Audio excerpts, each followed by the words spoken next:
طریقے سے آپ دیکھیں سیریا میں 2005 میں غالباً سیریا کا میں نے دورہ کیا ہے، اس ملک میں پہنچا ہوں اور میں نے وہاں پر دیکھا ہے میرے آقا صلی اللہ علیہ وسلم کے دیوانوں، سیریا کا لٹا ہوا وجود یقیناً ہمارے دلوں کو بہت ترساتا ہے. ہم رات دن اس کے لیے اللہ گواہ ہے دعا کرتے رہیں گے.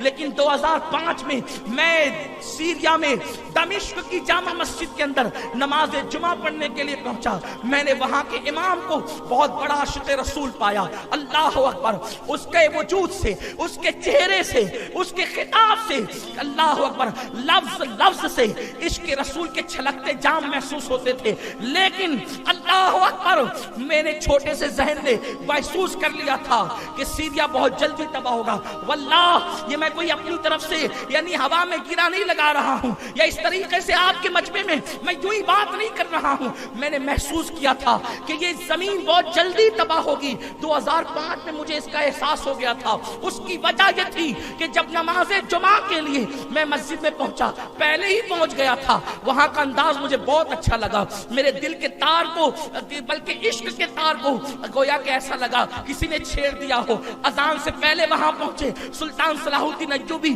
نور الدین زنگی کے مزار پہ حاضری دی اور پھر ارادہ یہ تھا حضرت یحییٰ علیہ السلام کے مزار پہ فاتحہ پڑھی اور یہ تھا کہ اب اذان ہوگی. لیکن جب اذان ہوئی تو پہلے مؤذن نے سورۃ الجمعہ کی تلاوت کی. اس نے پورا سورہ جمعہ پڑھا. سورہ جمعہ پڑھنے کے بعد مجھے خیال تھا میں یہاں نماز جماعت کے ساتھ پڑھوں یا نہ پڑھوں. تو اس وقت جب جمعہ کی سورت اس نے پڑھ لی، سورہ جمعہ اس نے پڑھ لیا، اس کے بعد اس نے قصیدہ بردہ شریف کی تلاوت شروع کی اور وہ بلند آواز سے رب صلی وسلم دائما ابدا علی حبیبک خیر الخلق کلہم، امام بوصیری کے اشعار وہ پڑھنے لگا. میرے دل کی کلی کلی کھلنے لگی کہ میں آج بھی اس مسجد میں آیا ہوں، دمشق کی جامع مسجد میں، جہاں بفضلہ تعالی سنیت موجود ہے، عاشقان مصطفیٰ موجود تھے. اور اس کے بعد جب پھر ارادہ یہ ہو گیا کہ یہاں پر نماز جمعہ ادا کی جائے گی اور ہم نے اپنے اکابرین سے مشورہ بھی کر لیا کہ یہاں نماز ادا کی جا سکتی ہے. پھر ہم پہلی صف میں بیٹھے. بیٹھنے کے بعد جو ہے ہم نے ارادہ کیا ایک کام کریں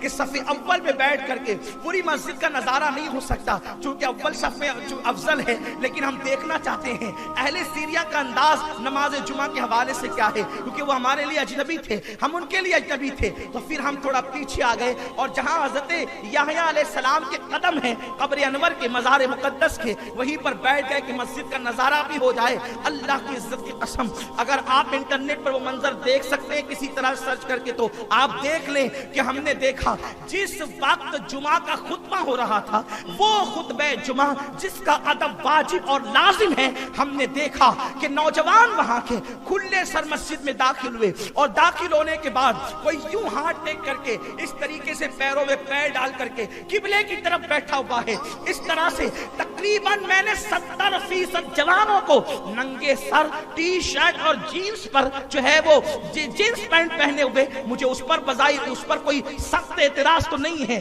اس لیے کہ میں اس پہ بہت سخت باتیں نہیں کرتا. اللہ اکبر، اس کے حوالے سے میرا موقف میں دوسری تقریروں میں کر چکا ہوں، میں اس پہ بہت سخت باتیں کرنے کا عادی نہیں ہوں. لیکن آپ سے بتانا یہ چاہتا ہوں کہ ان کا حلیہ کیسا تھا. جینز پر ٹی شرٹ پر وہ موجود تھے، نہ سر ان کا ننگا تھا، اتنی آستینیں تھی اور خطبہ وہ اس طریقے سے سن رہے تھے اور سن کیا رہے تھے بلکہ ہاتھ ٹیک کر وہ آپس میں باتیں کر رہے تھے. اللہ اکبر، اللہ کے رسول صلی اللہ علیہ وسلم نے خطبہ سننا لازم قرار دیا ہے، خطبے کے وقت چپ رہنے کا حکم دیا ہے. اس وقت رحم کا ارشاد ہوا ہے کہ جو خاموشی سے خطبہ سنے گا اللہ اس پر رحم کرے گا.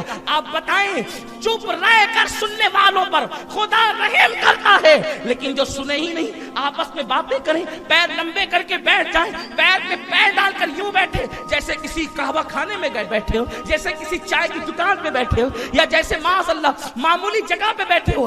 مسجد کا ادب کیا ہے؟ اللہ اکبر. ایک مرتبہ حضرت سیدنا داؤد طائی رحمت اللہ تعالی علیہ نے مسجد میں پیر لمبے کر دیے، آواز آئی داؤد. اللہ کے گھر میں بیٹھنے کا یہی ادب ہے، بادشاہوں کے دربار کا یہی ادب ہے. اس وقت سے جو پیر سمیٹے تو اس وقت آپ کے پیر پھیلائے گئے. جب وصال کے بعد غسل دینے کے لیے آپ کو غسال نے جو ہے تختے پر لٹایا، آپ غور کریں بزرگوں کے ادب کا یہ عالم تھا. آپ کا اندازہ فرمائیں تو ہم نے اس انداز سے دیکھا خطبے پہ ان کی کوئی توجہ نہیں، جبکہ امام کے خلوص والے ایک ایک لفظ سے